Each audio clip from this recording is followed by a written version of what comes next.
네, 안녕하세요. 오늘은 공지드렸던 대로 플로우넷이라는 논문에 대해서 발표를 드리려고 합니다. 지금까지 PR12 발표들을 다 보면은 중간중간에 옵티컬 플로우가 등장한 적은 몇 번 있었는데 옵티컬 플로우에 대해서 제대로 다룬 적은 없었던 것 같아서 조금 지난 논문인데도 불구하고 가져와 봤습니다. 그래서 플로우넷 이라는 알고리즘은 뒤에서 설명드릴 거고, 앞에 먼저 옵티컬 플로우가 어떤 개념이고 어떤 역사가 있었는지 설명을 드리고, 그 뒤에 이제 딥러닝 베이스드 플로우넷에 대해서 설명을 드리도록 하겠습니다. 네, 먼저 옵티컬 플로우가 뭔지 정의를 하고 넘어가야 될 것 같아요. 옵티컬 플로우는 연속한 두 프레임 사이에서 각 픽셀의 모션을 나타내는 벡터 맵이라고 제가 써놨는데요. 이게 무슨 뜻이냐면은 비디오에 인접한 두 프레임이 있다고 했을 때 두 프레임 사이에서 이 픽셀이, 여기에 해당하는 픽셀이, 이 픽셀이 그 다음 프레임에서 이 위치로 움직였다 라고 했을 때 이 픽셀로부터 여기까지 이동하는 벡터를 우린 얻을 수 있겠죠. 이 벡터를 이 픽셀의 위치에다가 할당을 시키는 거예요. 그래서 모든 위치에 대해서 이런 식으로 벡터를 구하고 모든 위치에 대해서 이렇게 다 할당을 해놓은 맵을 우리는 옵티컬 플로우라고 합니다. 그래서 이 옵티컬 플로우는 사실 이렇게 사진처럼 각 픽셀마다 벡터를 하나씩 그려가면서 나타내기도 하는데, 이러면은 지저분할 뿐더러 모든 점에 대해서 다 표현을 할 수가 없죠. 그래서 보통 어떻게 비주얼라이제이션을 하냐면은 이렇게 비주얼라이즈를 합니다. 여기 보시면은 컬러 맵이 있는데요. 이 컬러 맵은 우리가 이미지를 RGB로 표현할 수도 있지만 HSV라는 팩터로 표현을 할 수도 있거든요. 이게 뭐냐면은 그 H가 색상, 그리고 S가 채도, V가 명도입니다. 그래서 이 색상을 가지고 우리는 이제 플로우의 다이렉션을 나타내고요. 이 채도를 가지고 우리는 플로우의 매그니튜드, 그러니까 얼마나 많이 움직였는지를 나타냅니다. 그래서 이 색상에 대해서는 만약에 파란 부분이다, 파란색이다 라고 하면은 왼쪽 위로 움직인 거고, 빨간색이다 라고 하면은 오른쪽 아래로 움직인 거고, 이렇게 해석하시면 되고요. 이 채도에 대해서는 이렇게 진한 색이면은 많이 움직인 거고, 이렇게 하얀색에 가깝다 라고 하면은 많이 안 움직이고 조금 움직인 거다 라고 보시면 돼요. 그래서 앞으로는 이제 옵티컬 플로우 알고리즘들을 설명할 때, 옵티컬 플로우의 결과를 설명할 때 이런 식으로 플로우 맵을 가지고, 이제 그 색상 맵을 이용한 플로우의 비주얼라이제이션을 가지고 이제 계속 다룰 거기 때문에 이걸 알아두고 넘어가시는 게 좋을 것 같습니다. 네, 이제 본격적으로 옵티컬 플로우를 구해 볼 건데요. 옵티컬 플로우를 구하기 위해서는 옵티컬 플로우 컨스트레인트라는 게 필요해요. 옵티컬 플로우 컨스트레인트는 뭐냐면은 옵티컬 플로우의 정의를 그냥 뒤집은 거라고 보시면 됩니다. 어떤 프레임이 있을 때 이 픽셀이 다음 프레임에서 이 위치로 움직였다, 그리고 이 벡터를 우리는 옵티컬 플로우라고 한다고 했죠. 그러면은 이 말을 거꾸로 뒤집어 보면은 이 픽셀이랑 이 픽셀은 같을 테니까 플로우 벡터로 연결된 두 픽셀의 값은 동일하다 라고 얘기할 수 있겠죠. 물론 뭐 명도 변화나 어떤 다른 요소에 의해서 이 픽셀의 값이 변할 수도 있지만, 일단 여기서는 그런 변화들은 무시를 하고 넘어가도록 하겠습니다. 그래서 플로우 벡터로 이어진 두 픽셀의 값은 동일하다라는 이 사실이 옵티컬 플로우 컨스트레인트라고 하고요. 이걸 이제 수식으로 나타낼 건데, 먼저 이렇게 이미지 같은 경우는 이미지에 일단 x, y 좌표가 있을 거고, 그리고 t는 프레임의 몇 번째 프레임인지를 의미합니다. 시간축의 값이고요. 그리고 이게 플로우 벡터입니다. 그래서 u는 x방향의 움직임, 그리고 v는 y방향의 움직임이라고 보시면 돼요. 그래서 이 두 이미지와 플로우를 가지고 위에 있는 이 옵티컬 플로우 컨스트레인트를 식으로 나타내 보면은 이렇게 되겠죠. 먼저 이미지에서 어떤 이제 그 두 번째 프레임의 이미지에서 x 위치에서 u만큼 움직이고, 그리고 y 위치에서 v만큼 움직인 어떤 위치의 값을 뽑아 보니 이전에 이 전 프레임의 픽셀값 XY 위치에서의 픽셀값과 동일하다라고 나타낼 수 있는 거예요. 그래서 이게 옵티컬 플로우 컨스트레인트인데, 사실 이제 이 식을 풀므로 인해서 이 식을 풀어서 U랑 V 값을 우리는 구해야 되는데, U랑 V가 이렇게 그 함수의 안에 들어가 있으면은 우리는 구하기가 어렵겠죠. 그래서 얘네들을 밖으로 빼기 위해서 간단한 수학적인 트릭을 이용합니다. 그래서 이 식이 방금 전에 말씀드린 옵티컬 플로우 컨스트레인트의 이제 그 우변이었고요. 얘를 First Order Taylor Approximation 이라는 것을 통해서 전개를 하게 됩니다. First Order Taylor Approximation은 복잡한 게 아니라 그냥 어떤 곡선이 있을 때 이 곡선을 직선으로 근사시키는 방법이죠. 그래서 1차라고 가정을 하고 풀었더니 이제 얘네는 x가 아니라 y입니다. 죄송합니다. 네, 이렇게 그 First Order Taylor Approximation을 풀게 되면은 U랑 V가 밖으로 삐져나오게 돼요. 그 다음에 이 항까지 이쪽으로 옮기게 되면은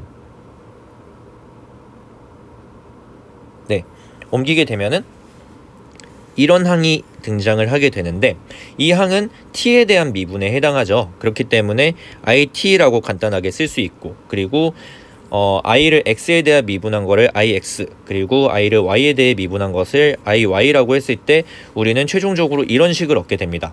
전체를 다 더한 값이 0이다. 이거를 옵티컬 플로우 컨스트레인트라고 하고요. 앞으로 이 식을 많이 보시게 될 거니까 잘 보고 넘어가시는 게 좋을 것 같습니다.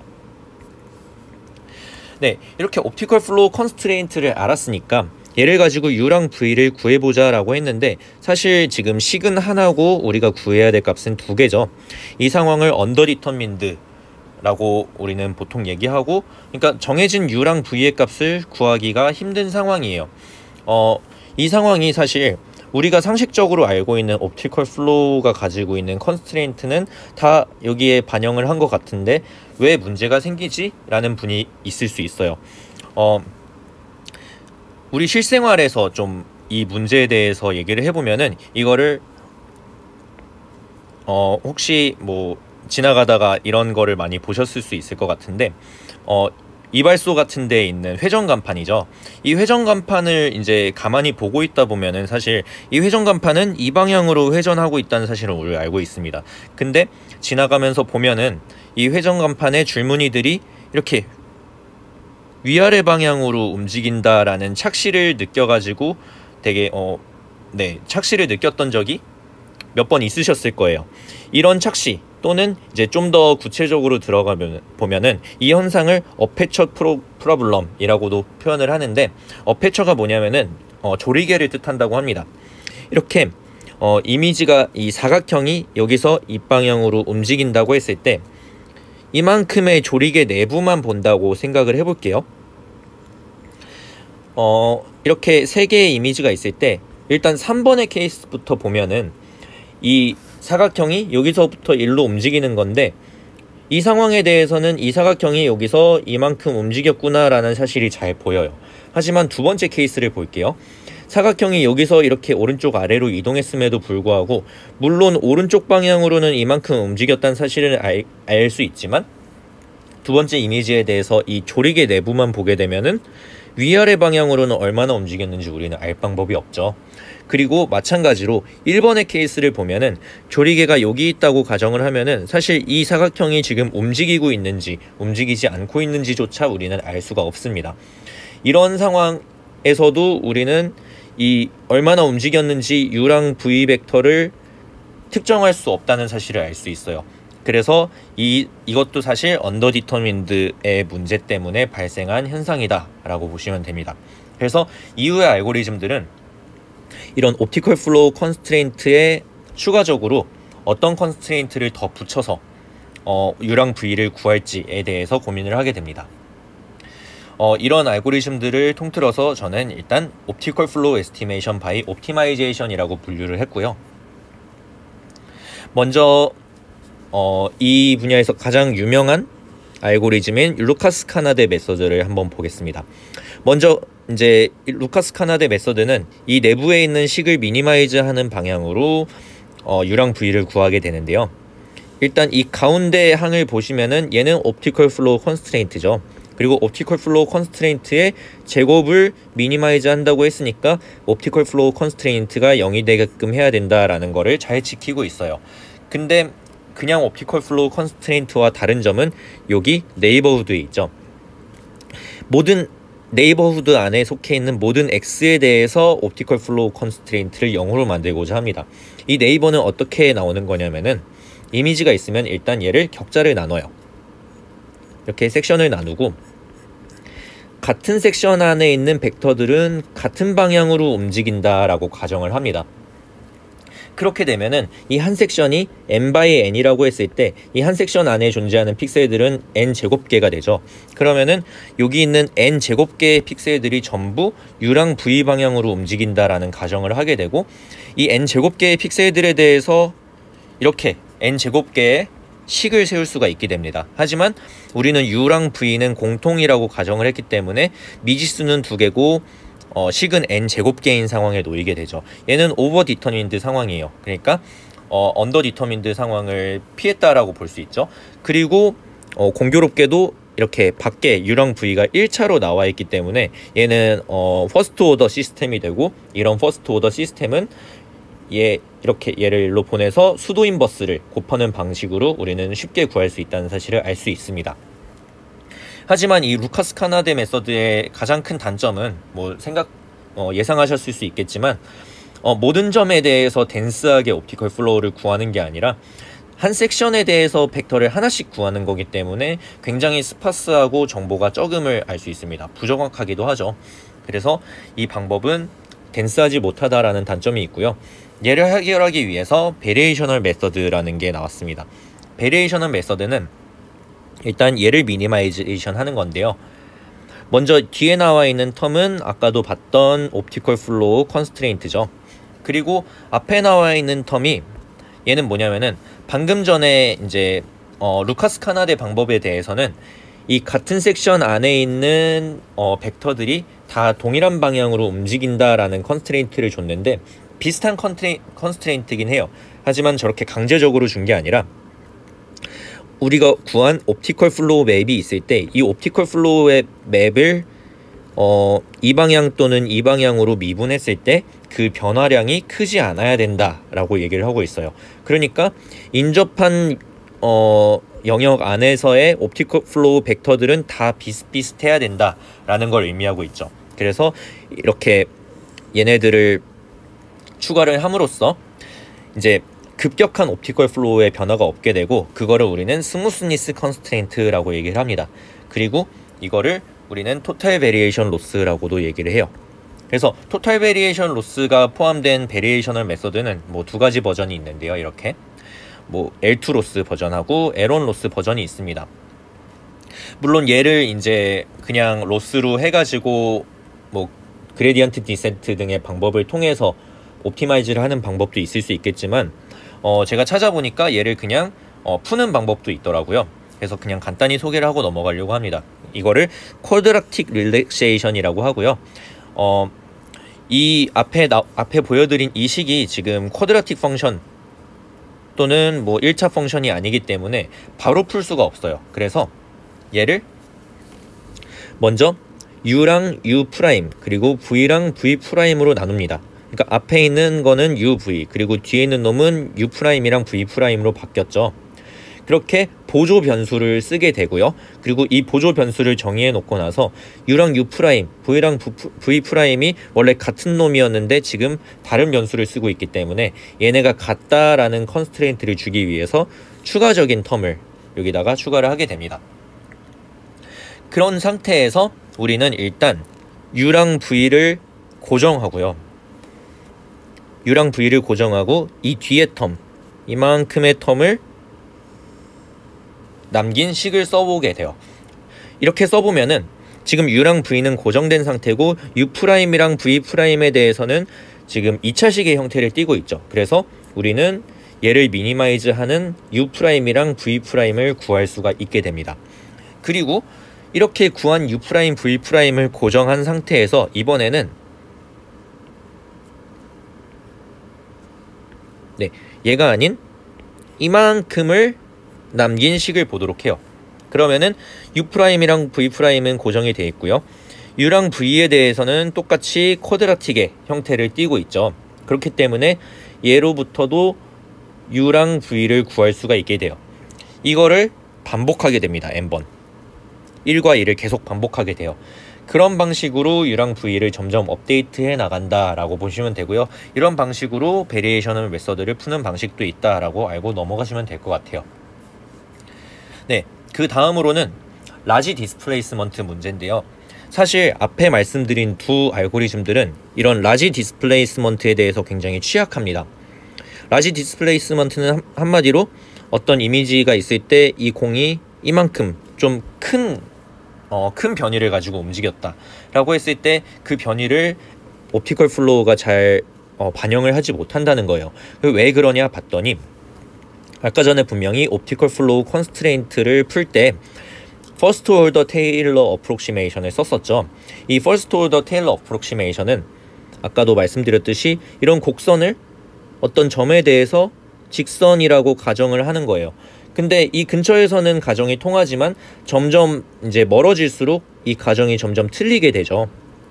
에러가 커지게 됩니다. 그래서 사실 이 First Order Taylor Approximation을 한 시점에서 우리는 이미 Short Displacement, 그러니까 이 어프록시메이션을 하기 위해서 움직임이 크지 않다라고 전제를 하고 넘어갔던 거예요. 하지만 우리는 Large Displacement의 상황에서도 강인하게 만들어야 되기 때문에 다른 방법이 필요하다라는 거죠.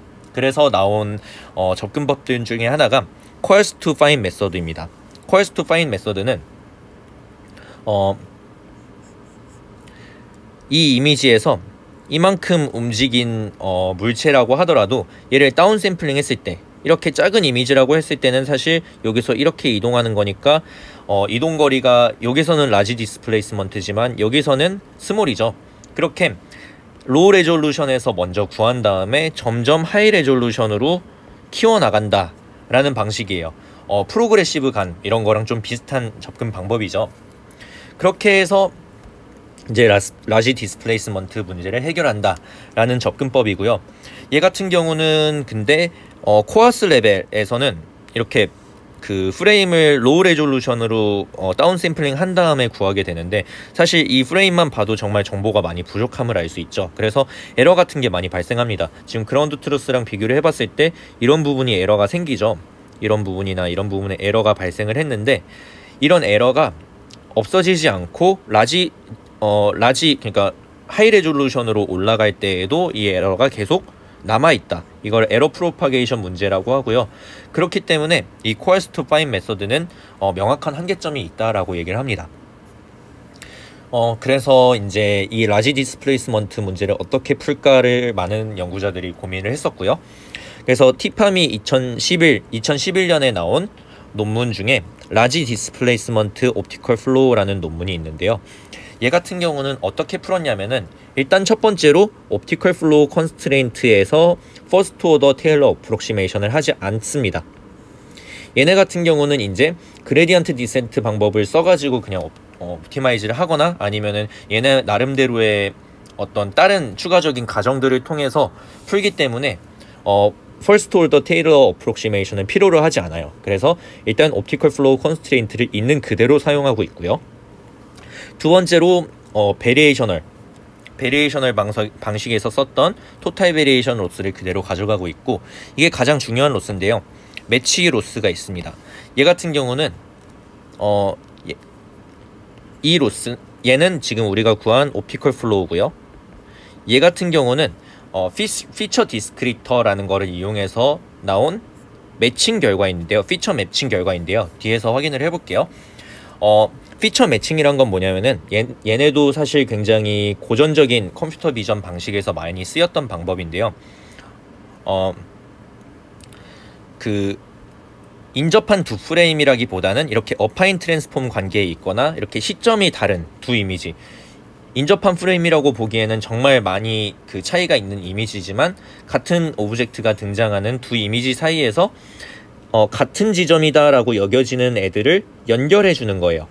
이렇게 근데 연결을 모든 픽셀들에서 댄스하게 다 하는 게 아니라 양쪽 다 등장하고 좀 확실한 애들에 대해서만 이렇게 연결을 시켜주게 됩니다. 그러니까 옵티컬 플로우만큼 댄스하진 않지만 특정한 점들에 대해서는 굉장히 큰 디스플레이스먼트까지도 잘 잡아준다라는 거죠.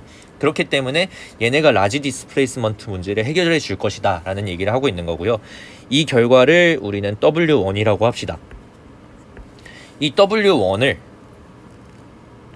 얘는 뭐냐면은 모든 픽셀에 대해서 다 이 매칭 결과가 있는 게 아니기 때문에 이 픽셀에 대해서 피처 매칭 결과가 존재하면은 1 아니면은 0의 값을 갖는 놈이고요. 피처 매칭 결과가 존재하는 그 픽셀들에 대해서만 이 옵티컬 플로우 결과가 이 매칭 결과를 따라가게 만든다 라고 하면은 이 옵티컬 플로우들이 자연스럽게 라지 디스플레이스먼트를 이제 잘 이제 다룰 수 있게 학습이 되는 거죠. 이런 방식을 이용을 했습니다. 네, 그리고 CVPR 2015년에 나온 에픽 플로우 알고리즘인데요. 에픽 플로우 알고리즘도 앞에서 말씀드린 알고리즘과 똑같이 매칭을 쓰긴 합니다. 피처 매칭을 써가지고 구하는 것까지는 똑같은데 얘네의 주 컨트리뷰션은 뭐냐면은 퍼스트 이미지로부터 엣지 맵을 뽑아요. 이 엣지 맵을 뽑아가지고 최종적으로 나온 이 옵티컬 플로우가 이런 엣지 같은 게 잘 살아있는 옵티컬 플로우를 뽑자라는 게 얘네의 이제 컨트리뷰션입니다. 엣지 맵을 활용해서 옵티컬 플로우를 더 샤프하게 만들자라는 거고요. 그럼 엣지 맵을 어떻게 활용했냐라는 걸 보시면은 이 그림을 보시면 될 것 같아요. 이게 어떤 하나의 물체라고 합시다. 이걸 하나의 물체라고 하고 그러면은 자연스럽게 엣지도 이런 원형 모양으로 뽑히겠죠. 근데 이 에픽 플로우 알고리즘도 코알스 투 파인의 그 방식을 따르고 있는데 코알스 투 파인을 할 때 로우 레졸루션에서 하이 레졸루션으로 간다고 했었죠. 그 과정에서 인터폴레이션이 발생을 합니다. 인터폴레이션이 발생을 하는데 이 인터폴레이션을 유클리디안 디스턴스를 쓰게 되면요. 그냥 이미지들 같은 경우에는 문제가 생기지 않지만 옵티컬 플로우 같은 경우는 어떤 이런 옵티컬 플로우 어떤 뭐 사람이 움직인다라고 했을 때 이 엣지 부분에 해당하는 플로우들은 이 한 물체의 플로우들은 같은 경향성을 띠면서 움직이고 이 배경과는 좀 많이 차이가 있는 경우가 큰데 이제 이 엣지에 해당하는 플로우들은 인터폴레이션 과정에서 이 바깥에 다른 움직임을 가지고 있는 플로우들의 영향을 받는다는 거죠. 그래서 이렇게 나와야 정상인데 이렇게 바깥에 있는 플로우의 영향을 받아가지고 이렇게 좀 다른 행동을 하는 플로우가 인터폴레이션 과정에서 발생을 한다라는 거예요. 그래서 우리는 게오데식 디스턴스라는 걸 쓰게 됩니다. 이 게오데식 디스턴스는 뭐냐면은 이게 엣지 맵이에요. 엣지 맵을 뭐 옆에서 이렇게 바라본 거고요. 이게 뭐 큰 값이고 이게 작은 값이겠죠. 그 상태에서 유클리디안 디스턴스는 이렇게 두 점을 직선으로 이은 거라고 하면은 게오데식 디스턴스는 뭐냐면은 이 엣지 맵을 따라서 움직인 경로의 길이를 가지고 그 거리를 정의를 하는 거예요. 그러면은 자연스럽게 이 이미지상에서 보면은 이 픽셀 입장에서 같은 물체 안에 있는 플로우랑 이 다른 물체 안에 있는 뭐 유클리디안 디스턴스가 같다고 해볼게요. 다른 물체 안에 있는 플로우랑 비교를 했을 때 유클리디안 디스턴스 상으로는 같은 거리가 떨어져 있지만 이쪽으로 가기 위해서는 바로 가면 되지만 이쪽으로 가기 위해서는 이 게오데식 디스턴스에 따르면은 이 엣지 맵을 넘어서 가줘야 되는 상황이 발생을 하죠. 그러니까 다른 이미지에 속해 있는 플로우들과 거리가 더 멀어지게 된다라는 거고 자연스럽게 같은 물체 안에 같은 오브젝트 안에 있는 플로우들의 영향을 더 크게 받아서 이런 현상이 발생하지 않는다라고 보시면 됩니다. 이런 방식을 이용해서 에픽 플로우는 엣지를 더 깔끔하게 딴 옵티컬 플로우를 뽑을 수 있었습니다. 네, 여기까지가 이제 그 핸드크래프티드 방식으로 많이 이제 언급이 되는 알고리즘들이고요. 사실상 에픽 플로우가 거의 마지막이라고 보시면 되고 그래서 이후 알고리즘들은 보통 에픽 플로우를 많이 인용해 가지고 까는 방법을 많이 사용을 하게 됩니다. 자, 이제 뒤에 이제 에픽플로우가 11PL 2015년에 나온 건데 그해 2015년 그해 ICCV에 바로 나온 플로우넷 알고리즘에 대해서 본격적으로 보도록 할게요. 이 플로우넷 알고리즘은 딥러닝 베이스드 옵티컬 플로우를 뽑는 알고리즘이에요. 그래서 지금까지 왜 딥러닝을 안 쓰고 옵티마이제이션 베이스드를 썼냐라고 했을 때 먼저 그 당시 상황에서는 하드웨어들도 많이 안 받쳐졌었고요. 딥러닝 기술들이 많이 발전을 하지 못한 시대였어요. 그렇기 때문에 그런 기술적 베이스라인이 부족한 점도 있었고, 그리고 그라운드 트루스를 얻기가 어렵다는 문제가 가장 크죠. 사실 그라운드 트루스는 옵티컬 플로우 맵을 보면 아시겠지만 이 모든 점들에 대해서 벡터를 사람이 일일이 다 배정을 해줘야 되는데 그러기는 정말 쉽지가 않습니다. 그렇기 때문에 학습을 위한 그라운드 트루스를 뽑을 수가 없는 상황이고, 실제로 지금 옵티컬 플로우에 그라운드 트루스가 있는 그 데이터 셋들을 보면은 미들버리 같은 경우, 키티 같은 경우는 사실상 테스트를 위해서 쓰라고 있는 그라운드 트루스고요. 신텔 같은 경우도 그나마 많긴 하지만 트레이닝을 위해서 딥러닝 네트워크를 학습시키는 데 대해서는 턱없이 부족한 양들이죠. 이런 문제점이 있기 때문에 플로우넷에서는 이 두 가지를 이런 식으로 얘기를 합니다. 일단 2015년이라는 시대에서는 GPU랑 뭐 병렬 처리 잘 되고요. 그리고 CNN 알고리즘들이 여러 가지 컴퓨터 비전 분야에서 많이 활약을 하고 있는 상황이었기 때문에 첫 번째 문제는 문제가 더 이상 되지 않고요. 그리고 두 번째 문제, 이렇게 그라운드 트루스가 없다라고 하는 문제는 얘네가 그래서 플라잉 체어스라는 어떤 데이터 세트 22,000개의 그라운드 트루스를 가지고 있는 데이터셋을 직접 만들어서 제공을 합니다. 물론 이 플라잉 체어는 일일이 사람이 다 점을 찍었다기보다 신세식 데이터예요. 그러니까 합성된 데이터고요. 합성된 데이터만으로 당연히 부족할 수 있으니까 이 신세식 데이터를 가지고 먼저 학습을 한 다음에 신텔 같은 애들로 그 다음에 뭐 파인 튠을 하거나 하는 방식을 얘네는 취하게 됩니다. 그래서 이게 플라잉 체어스 데이터셋이고요. 플리커 DB라는 이미지를 배경으로 하고 그 위에다가 3D 체어스라는 DB로부터 3D 의자 이미지들을 갖고 와서 이렇게 붙이게 됩니다. 그냥 마구잡이로 둥둥 떠다니는 의자들을 만든 거예요. 말 그대로 플라잉 체어스 데이터셋이죠. 이렇게 해가지고 이 의자들은 신세틱 데이터이기 때문에 이렇게 움직이는 과정에서 동시에 바로 옵티컬 플로우를 얻는 게 가능합니다. 그래서 의자들을 그냥 랜덤한 방향으로 움직이고 동시에 이렇게 그라운드 트루스 옵티컬 플로우를 얻어내는 방법을 통해서 22,000개 정도의 이제 옵티컬 플로우 데이터셋을 얻었다라고 보시면 됩니다. 그리고 이게 플로우넷의 구조입니다. 이 플로우넷에서는 두 가지 구조를 제안을 하고요. 플로우넷 심플 구조랑 플로우넷 코릴레이션 구조가 있습니다. 이 플로우넷 심플 구조 같은 경우는 이미지 두 장을 지금 여기 채널 수 보시면은 6채널이죠. 이미지 두 장을 컨캣해서 한 번에 넣어가지고 옵티컬 플로우를 얻게 되고요. 그리고 플로우넷 코릴레이션 같은 경우는 각 이미지에 대해서 먼저 피처를 어느 정도 뽑은 다음에 이 두 피처를 코릴레이션 레이어라는 곳에 넣게 됩니다. 코릴레이션 레이어는 뒤에서 설명을 할 거고요. 이 이제 결과를 쭉 뒤로 포워드 패스를 통해서 옵티컬 플로우를 얻는 방식을 이용을 하고 있습니다. 그래서 코릴레이션 레이어가 뭐냐? 하나의 연산인데요. 컨볼루션이랑 굉장히 비슷합니다. 먼저 두 개의 이미지가 있고, 두 개의 이미지라기보다는 피처 맵이 들어가는 상황이기 때문에 두 개의 피처 맵이 되겠죠. 두 개의 피처 맵의 x1 위치에 대해서 일단 구한 결과가 여기 x1 똑같은 위치에 찍히게 되고요. 이 x1 위치에 대해서 d by d의 어떤 영역을 먼저 정의를 합니다. 그리고 이 영역 안에는 d 제곱개의 x2가 있겠죠. 이 x2들에 대해서 그럼 정해진 x1과 x2에 대해서 이 x1에 해당하는 피처 벡터가 있을 거고 x2에 해당하는 피처 벡터가 있겠죠. 이 두 개를 내적을 취합니다. 내적을 취한다는 거는 두 개를 곱한 다음에 더하는 거죠.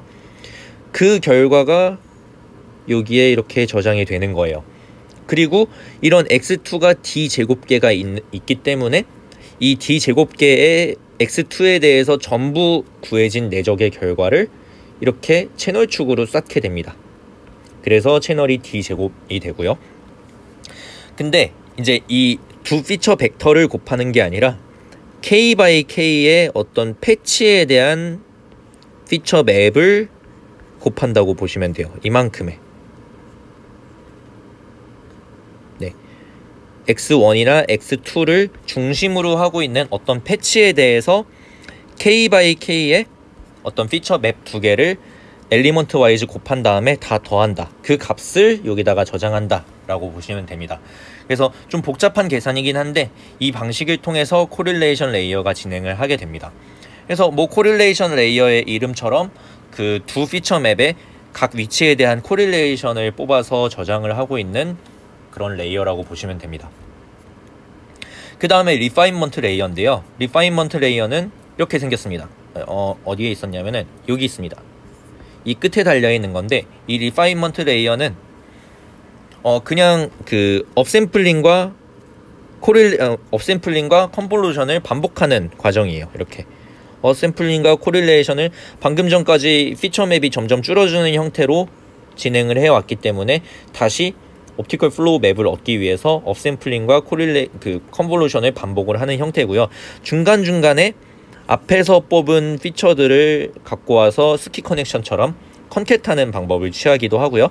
그리고 이 결과, 중간중간에 나온 결과들로부터 각각 또 플로우를 뽑아가지고 원래 그라운드 트루스를 다운 샘플링한 버전이랑 비교를 하게 됩니다. 그래서 여기 나오는 EP 로스들은 뭐냐면은 엔드포인트 에러라는 건데 에스티메이티드 옵티컬 플로우랑 그라운드 트루스 간에 그냥 L2 로스 그냥 구한 거라고 보시면 돼요. 그래서 중간중간에 L2 로스 다 구하고 마지막에 L2 로스를 구해가지고 최종적인 로스를 얻게 됩니다. 네, 이게 결과고요. 사실 이제 에픽 플로우랑 비교를 해봤을 때 이게 플로우넷 심플 구조의 결과고 이게 플로우넷 코릴레이션 레이어를 더한 결과인데 에픽 플로우랑 비교를 해봤을 때 성능이 많이 안 좋은 거를 볼 수 있어요. 그리고 정량평가 결과를 보더라도 이게 지금 엔드포인트 에러 로스이기 때문에 작은 게 좋은 건데 에픽 플로우에 비해서 다른 플로우넷 베이스드 알고리즘들의 성능이 많이 안 좋은 걸 볼 수 있죠. 여기 FT는 뭐냐면은 그 플라잉 체어 이후에 그 신텔 데이터로 신텔을 이용해 가지고 파인 튠한 결과고요.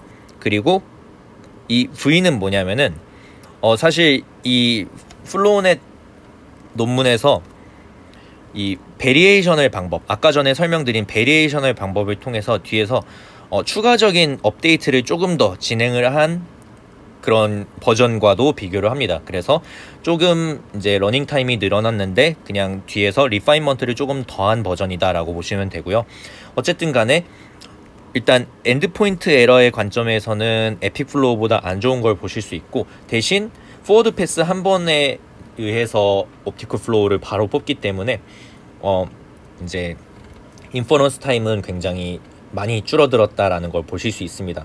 하지만 이제 엔드포인트 에러가 작다는 이제 성능이 안 좋다라는 사실이 아쉬웠는지 이제 이 저자들이 플로우넷 2.0이라는 알고리즘을 CVPI 2017에 다시 내게 됩니다.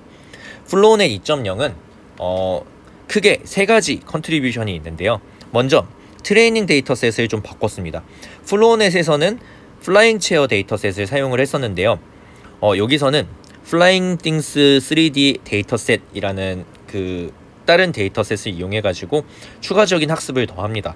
그래서 뭐 플라잉 띵스를 보면은 뭐 의자만 있는 것 같지도 않고 3D 모션까지 잘 반영을 해가지고 조금 더 복잡한 어떤 모션들을 다 잘 담고 있는 데이터셋이라고 보시면 되고 여러 가지 방법을 다 시도를 해봤는데 결국에는 체어스 데이터셋으로 먼저 학습을 하고 그리고 플라잉 띵스 3D 데이터셋으로 그 다음에 추가적인 학습을 하는 방식이 가장 성능이 좋았다라고 얘네가 리포트를 하고 있습니다. 두 번째로 아키텍처를 바꿨어요. 아키텍처를 바꿨다기보다 기존의 플로우넷 이제 아키텍처들을 많이 쌓는 형식으로 진행을 했는데요. 다양한 조합으로 쌓아봤습니다. 얘네는 이렇게 뭐 심플을 하나 쌓고 뭐 2개, 3개 쌓아보기도 하고, 아니면 코릴레이션에 심플 2개 쌓아보기도 하고, 여러 가지 시도를 하고요. 참고로 여기서 지금 소문자에 해당하는 거는 이 각 심플이나 코릴레이션에 해당하는 이 레이어들의 어떤 그 피처, 중간중간에 나오는 피처 맵의 채널 수를 조금 경량화시킨 버전이라고 해요. 그래서 다양한 버전들을 시도를 해봤는데, 그 중에서 코릴레이션에 심플 2개를 쌓은 버전이 가장 성능이 좋았다고 합니다. 그리고 이거에 대해서는 뒤에서 설명을 드릴 건데, 얘네가 스몰 디스플레이스먼트에 대해서 보강을 했다고 해요. 이 논문의 그 앱스트랙에서도 얘기를 하고 있는데, 이 논문은 아이러니하게도, 그러니까 플로우넷이라는 놈은 아이러니하게도 라지 디스플레이스먼트에 대해서는 잘 하는데, 스몰 디스플레이스먼트에 대해서는 중간중간에 노이즈가 발생하는데 성능 저하가 여기서 발생을 했다고 합니다. 그래서 얘네가 이 스몰 디스플레이스먼트를 반영하기 위한 새로운 데이터셋을 먼저 제공을 하고요. 이 데이터셋과 더불어서 플로우넷 SD라는 구조를 새로 제안을 합니다. 이 버전은 플로우넷 S에서 스트라이드 같은 거를 많이 줄여가지고 일부러 스몰 디스플레이스먼트에 좀 더 민감하게 학습할 수 있도록 얘네가 구조를 많이 바꾼 버전이라고 해요. 이렇게 바꾼 다음에 마지막에 퓨전 레이어까지 같이 이제 추가를 하게 되면은 스몰 디스플레이스먼트에 대해서도 잘 이제 학습이 된다라고 얘네가 얘기를 하고 있습니다. 그래서 이게 최종적인 결과고요. 이제 세로축이 엔드포인트 에러, 평균 엔드포인트 에러가 되고, 가로축이 러닝타임이 됩니다. 그래서 기존의 플로우넷 V1 같은 경우는 사실 기존의 다른 에픽플로우나 어떤 핸드크래프티드 방법들에 대해서 러닝타임은 많이 줄였지만 그 엔드포인트 에러 로스가 많이 좀 안 좋다라는 아쉬움이 있었는데, 플로우넷의 특정 버전들을 보면은 이제 에픽플로우나 딥플로우 같은 핸드크래프티드 방법에 견주어도 정말 손색이 없을 만큼 좋은 성능을 내고 있음을 볼 수 있습니다. 네, 이게 이제 그 비주얼 결과고요. 사실 플로우넷 S까지만 해도 아까 전에도 봤듯이 정말 아쉬운 결과들이 많았는데, 플로우넷 버전 2에 오면은 정말 깔끔한 결과들을 얻을 수 있음을 볼 수 있죠. 네, 그렇게 해서 이 저자들은 플로우넷 2.0까지 발전을 시켜서 딥러닝 베이스드 옵티컬 플로우 알고리즘들을 제안을 하고 있습니다. 네, 발표는 여기까지 하도록 하겠습니다. 혹시 질문 있으신가요?